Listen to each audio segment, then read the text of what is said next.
City of Minneapolis.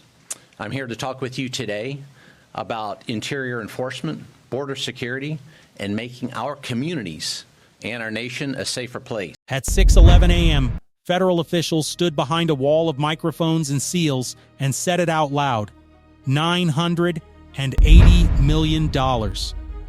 That was the estimated value of the Mexican cartel distribution network that had been running through Los Angeles and Southern California like a second nervous system, moving narcotics, weapons, people, and money with the kind of precision most legitimate companies can't match.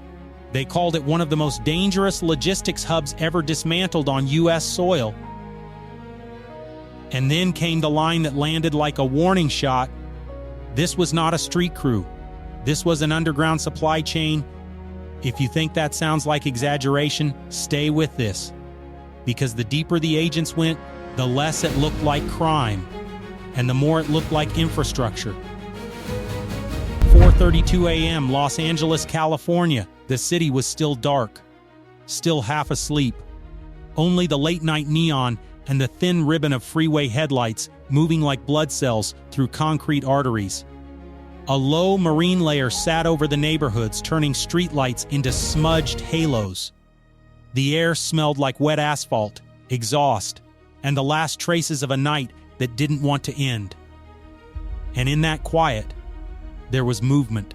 Not the kind you notice from a window, the kind that arrives with synchronized radios, taped badges, and rifles held close to the chest. FBI, DEA, ICE, DEET's support. Local SWAT teams embedded for entry and perimeter. Black uniforms, matte helmets, night vision mounts, gloves already slick with condensation. They didn't roll in with sirens. They rolled in like a power outage. 3 strike convoys split at a junction south of downtown, one pushing toward a warehouse corridor near Vernon, another cutting west toward an industrial block near the river, a third sliding into a grid of smaller streets where storefronts pretended to be closed businesses.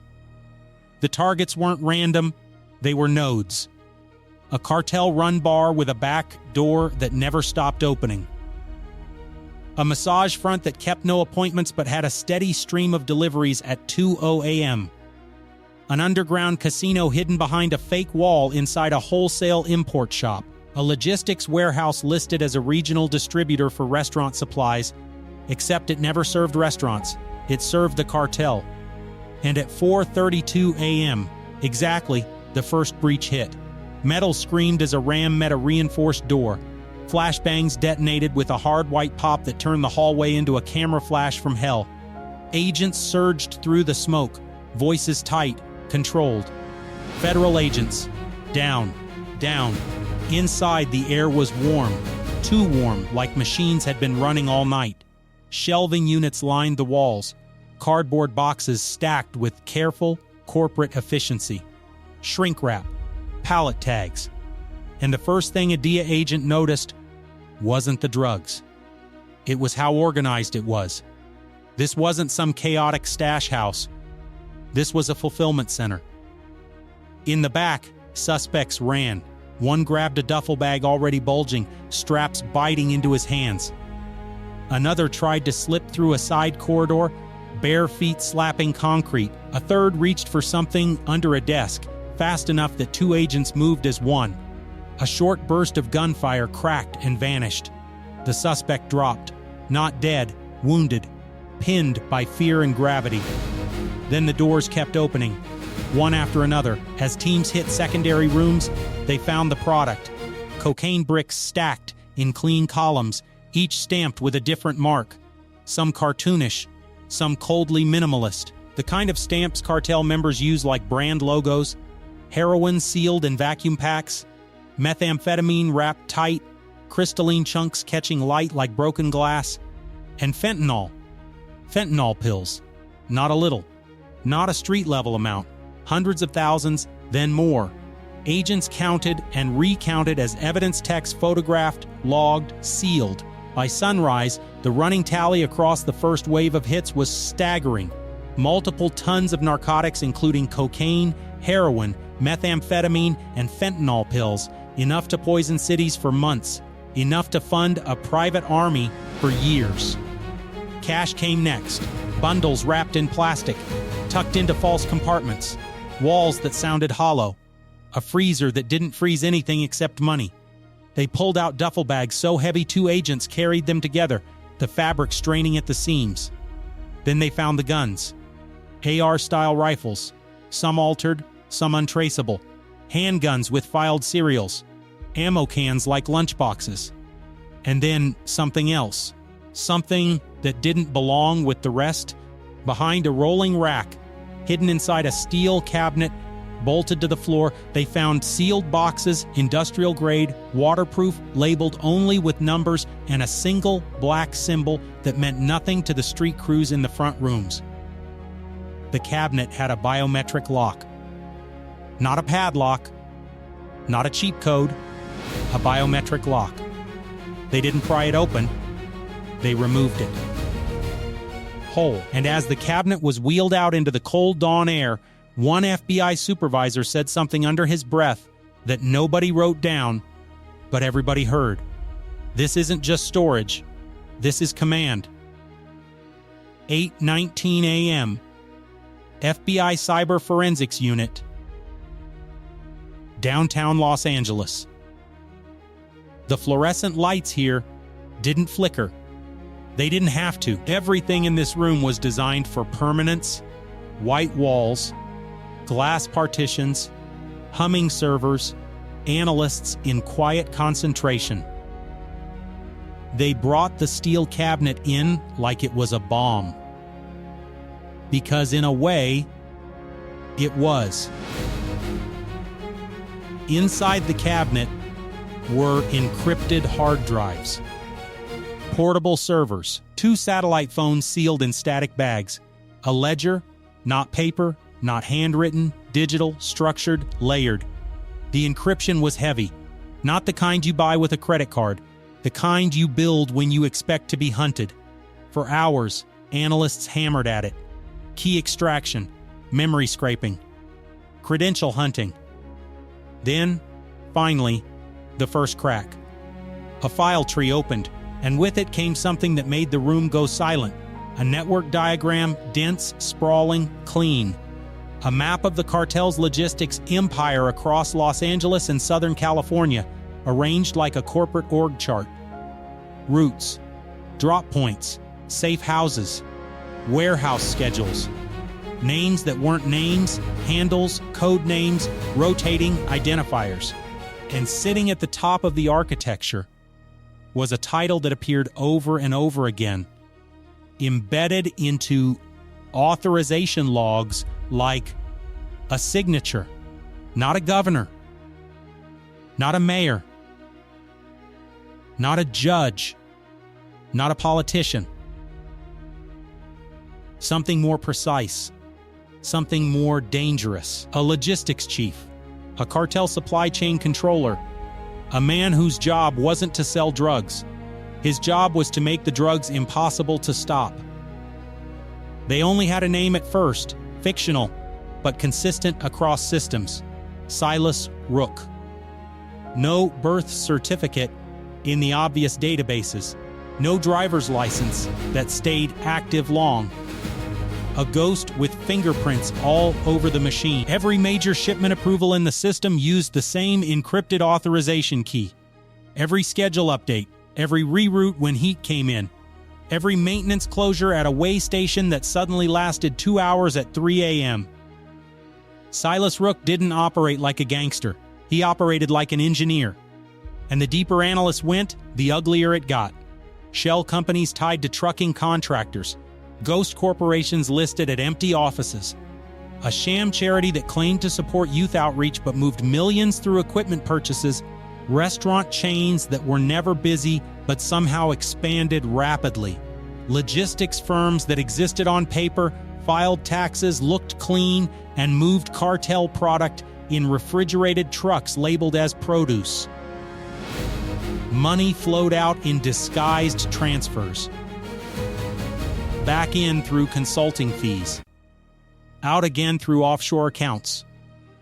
across continents, back into Southern California in the form of real estate, auto imports, and warehouse acquisitions. The map on the screen pulsed with connection lines, and in the middle of it all, one line appeared in an internal message thread. Short, cold, directive, Los Angeles is the hub. Protect the hub, that's when one agent in the room said what everyone was thinking. This is not corruption, it is command-level collusion. Because it wasn't just evasion, it was design. It wasn't just negligence, it was engineered treason. And the timestamp at the bottom of the file made the next phase feel inevitable. Phase 2.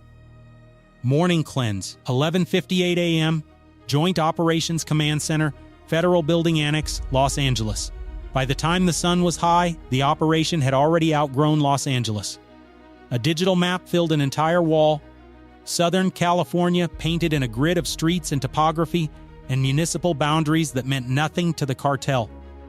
Dozens of red markers pulsed. Then hundreds. Each one a target tied to Rook's network, warehouses in the Inland Empire. A suspected drug superlab hidden in a desert industrial zone near the edge of San Bernardino County. A mansion in the hills, wired, fortified, rumored to be a drug fortress where high-level cartel members met under private security. A tunnel entrance near the border. An old drainage project that never showed up on public plans. A human trafficking transit house tucked inside a quiet residential block where neighbors complained about too many vans but never got answers. A migrant smuggling hub disguised as a moving company. And now, the briefing numbers hit hard. Over 1,000 federal agents mobilized across multiple task forces, dozens of SWAT teams, ICE tactical elements for custody and transport, DEA strike units for narcotics and labs, FBI teams for digital seizure and counterintelligence, aviation assets, Black Hawk helicopters overhead for surveillance and rapid insertion, armored units staged for high-risk hits, and offshore, quiet, unadvertised, naval presence along key port lanes, not to fight a war, but to make sure no one slipped out through the water. This wasn't a raid anymore. It was an eradication operation. And at 12:21 p.m., it began. One hit in Riverside County, a warehouse with forklifts still warm, pallets arranged like a shipping business. When agents breached, they found a hidden room behind stacked insulation panels. Inside, a server farm running encrypted communications, routers blinking like a heartbeat. Another hit near the desert, a so-called chemical supply facility. Inside, the smell burned the throat. Industrial mixers, presses, pill molds, ventilation rigs built by someone who knew chemistry, the kind of setup that turns fentanyl powder into fentanyl pills at scale. A drug super lab. Not a myth, a machine. And when suspects realized what was happening, they tried to torch it. One man ran with a lighter toward a line of solvent. He didn't make it. Agents pinned him down and dragged him away as fumes curled into the air like a warning. In the hills, SWAT hit the drug fortress mansion. The gate was reinforced. The driveway had camera coverage. The front door was designed to slow down an entry team long enough for the inside to become a kill box. But the teams came anyway. Charges placed. A controlled blast. The door collapsed inward. Inside, the house looked like wealth, polished stone, art on the walls, but behind it was a bunker corridor with steel doors and panic room architecture. They found cash. They found guns. They found passports. They found ledgers. And in one locked room, they found something that didn't fit the image of a cartel hideout. An office, clean desk, 2 monitors, a wall map with pins, a binder labeled like a corporate operations manual, distribution/loss prevention. Loss prevention, that's what Silas Rook called federal law enforcement. Across the region, Hits kept landing. A convoy was stopped on a highway, 2 trucks, 1 decoy, 1 reel. The decoy held nothing but packing foam. The reel truck held narcotics, sealed in panels, hidden so cleanly you'd swear it came from a factory. A transit house was breached. People inside, terrified, huddled in rooms not meant for sleeping, the air stale, the windows covered. The smugglers tried to run. They didn't get far, and by early evening the numbers were updated again. More narcotics, more weapons, more money, more encrypted devices, more communications hubs ripped out of walls. Key cartel members were in custody, high-level logisticians, security enforcers, money couriers, and then, finally, the person agents had been chasing through code and scheduling logs and authorization keys. Silas Rook. Not caught in a mansion, not caught in a nightclub, caught in what looked like the most boring building in the city. A small office suite in a low-rise commercial block. No signage, no foot traffic, no obvious reason for any federal team to care. Inside, it was a different world. Whiteboards filled with route plans, shipping calendars, batches labeled with codes, a shelf of burner phones arranged like inventory, and a laptop still open with an active dashboard showing live movement, dots sliding along freeways in real time. Rook didn't reach for a gun. He reached for a keyboard. He tried to wipe it all. Agents pinned him to the floor, and as they cuffed him, one of them said something that felt less like a victory and more like a realization. This whole thing, it's been running like a government. 2:47 a.m., Evidence Processing Hangar, Southern California. When you dismantle something this big, you don't just seize drugs and money. You seize truth. And in the days that followed, investigators combed through seized servers, logs, transactions, patrol records, internal emails, and encrypted chat threads that read like an alternate version of reality. One where badges were bought, schedules were sold, and entire neighborhoods were managed. Like cartel territory. The corruption wasn't a handful of dirty cops. It was an ecosystem. They traced payments. Some small cash drops in parking lots, some massive real estate purchases routed through relatives, some disguised security consulting and construction contracts, and then the number came back. Dozens of compromised officials across the region. Not all were cops. Border-related personnel, court-connected facilitators, a handful of local decision-makers who helped move permits, delay inspections, redirect resources, and the law enforcement component was the worst. Because it wasn't just bribes. It was coordination. Patterns emerged. Convoys moved when patrol grids mysteriously shifted. Way stations closed for maintenance at perfect times. Raid schedules leaked hours before deployment, forcing agents to hit empty rooms while product moved somewhere else. Honest officers saw it in hindsight, and it broke them. One veteran investigator stared at a printed timeline and said, quietly, as if he couldn't believe his own words, "We were chasing shadows because someone kept turning off the lights." Federal agents started making arrests inside law enforcement circles.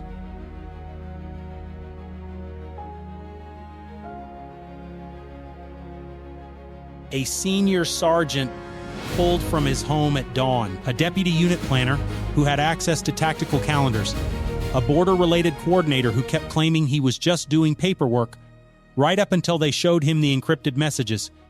It felt like cutting into a body and realizing the infection had reached the blood.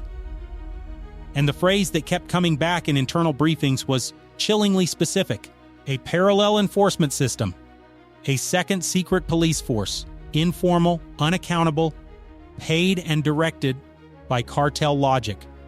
A system designed not just to survive law enforcement, but to shape it. And at the center again was Silas Rook, his messages reading less like criminal chatter and more like operational doctrine. He didn't talk about selling. He talked about stability. He didn't talk about smuggling. He talked about throughput. He didn't talk about violence. He talked about discipline. By the time investigators finished one pass through the data, one conclusion hardened into fact. This wasn't infiltration. It was replacement. And the badge, every badge, was going to have to be rebuilt from the ground up. Because once a system is compromised at the schedule level, at the routing level, at the trust level, you don't patch it, you purge it. And then you start again. From Los Angeles, the view widened. The map expanded from city blocks to county lines, then to state lines, then beyond. Southern California wasn't the endpoint. It was the hub. The cartel network linked into multiple states through trucking contractors and fake agricultural routes, trailers labeled as produce, meat, bottled water, construction supplies. Shipping manifests altered with a few keystrokes. Loads split and recombined at midpoints like a relay race. Port cities were part of it too. Containers moving with legitimate freight, hidden compartments, engineered for narcotics that could ride through inspections without tripping alarms. And the throughput estimates were brutal. Investigators calculated the network's capacity like you'd measure a corporation's quarterly output. Tons of narcotics per week, moved with such consistency that even small disruptions were accounted for. If one corridor got hot, Rook rerouted.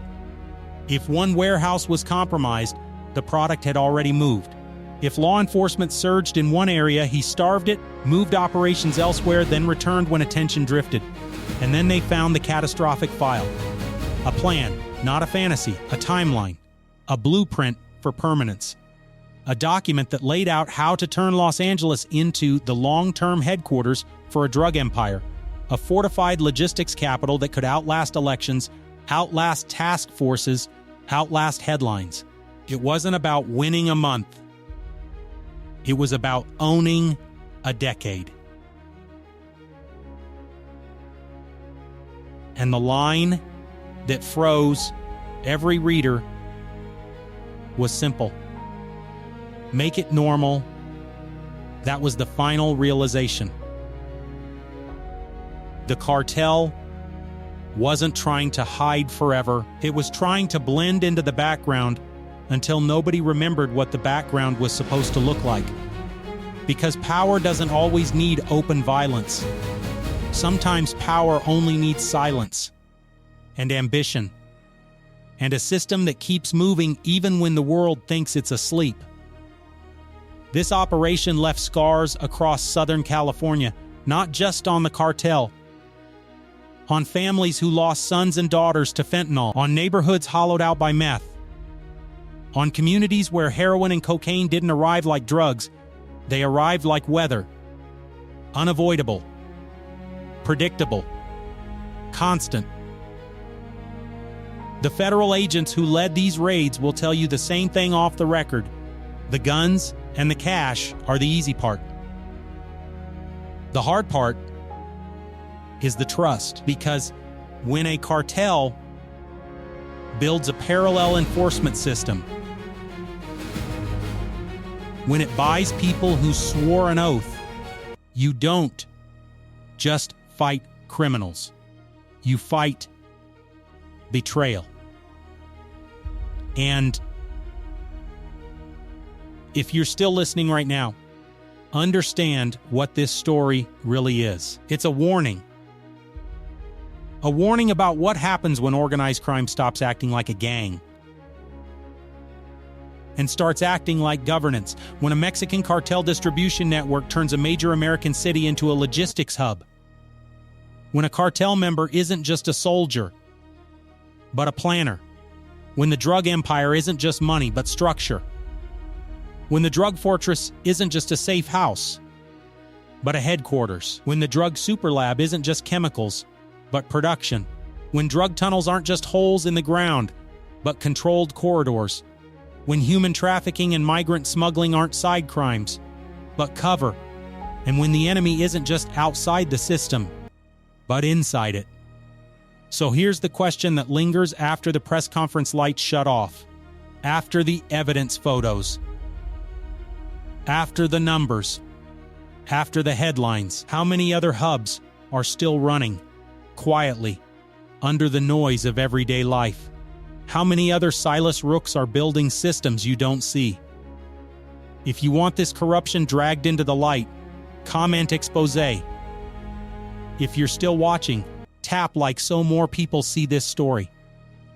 And if you don't want the next logistics hub to be your city, your street, your family's future, pay attention, because the most dangerous empires don't announce themselves. They deliver. They expand. They normalize. And then one morning, at 4:32 a.m., the doors finally come down.